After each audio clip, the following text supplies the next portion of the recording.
Jerusalem Bible. John. Chapter 19. Pilate then had Jesus taken away and scourged. And after this, the soldiers twisted some thorns into a crown and put it on his head and dressed him in a purple robe. They kept coming up to him and saying, "Hail, King of the Jews," and slapping him in the face. Pilate came outside again and said to them, "Look, I am going to bring him out to you to let you see that I find no case against him." Jesus then came out wearing the crown of thorns and the purple robe. Pilate said, "Here is the man." When they saw him, the chief priests and the guards shouted, "Crucify him! Crucify him!" Pilate said, "Take him yourselves and crucify him. I find no case against him." The Jews replied, "We have a law, and according to that law he ought to be put to death, because he has claimed to be Son of God." When Pilate heard them say this, his fears increased. Re-entering the praetorium, he said to Jesus, "Where do you come from?" But Jesus made no answer. Pilate then said to him, "Are you refusing to speak to me? Surely you know I have power to release you and I have power to crucify you." Jesus replied, "You would have no power over me at all if it had not been given you from above. That is why the man who handed me over to you has the greater guilt." From that moment Pilate was anxious to set him free, but the Jews shouted, "If you set him free you are no friend of Caesar's. Anyone who makes himself king is defying Caesar." Hearing these words, Pilate had Jesus brought out, and seated him on the chair of judgment at a place called the Pavement, in Hebrew Gabbatha. It was the day of preparation, about the 6th hour.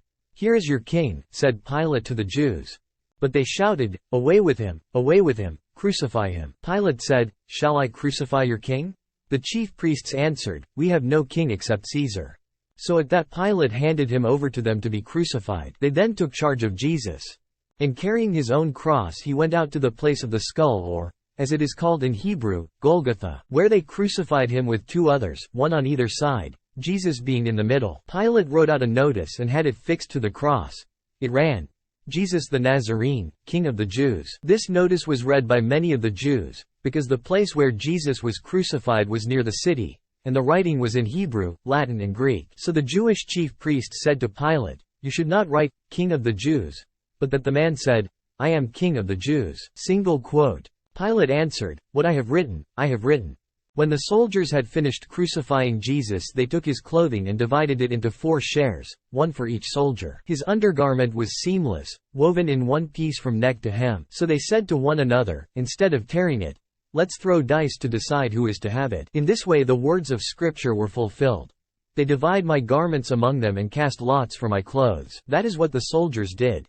Near the cross of Jesus stood his mother and his mother's sister, Mary the wife of Clopas, and Mary of Magdala. Seeing his mother and the disciple whom he loved standing near her, Jesus said to his mother, "Woman, this is your son." Then to the disciple he said, "This is your mother."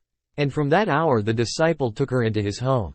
After this, Jesus knew that everything had now been completed, and, so that the Scripture should be completely fulfilled, he said, "I am thirsty." A jar full of sour wine stood there. So, putting a sponge soaked in the wine on a hyssop stick, they held it up to his mouth. After Jesus had taken the wine he said, "It is fulfilled," and bowing his head he gave up his spirit. It was the day of preparation, and to avoid the bodies remaining on the cross during the Sabbath, since that Sabbath was a day of special solemnity, the Jews asked Pilate to have the legs broken and the bodies taken away. Consequently the soldiers came and broke the legs of the first man who had been crucified with him and then of the other. When they came to Jesus, they saw he was already dead, and so instead of breaking his legs, one of the soldiers pierced his side with a lance, and immediately there came out blood and water. This is the evidence of one who saw it, true evidence, and he knows that what he says is true, and he gives it so that you may believe as well. Because all this happened to fulfill the words of Scripture.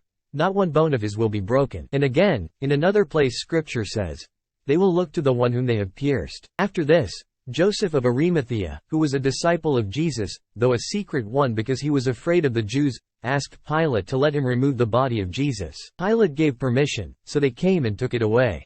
Nicodemus came as well, the same one who had first come to Jesus at night time, and he brought a mixture of myrrh and aloes, weighing about 100 pounds. They took the body of Jesus and bound it in linen cloths with the spices, following the Jewish burial custom. At the place where he had been crucified there was a garden, and in this garden a new tomb in which no one had yet been buried. Since it was the Jewish day of preparation and the tomb was nearby, they laid Jesus there.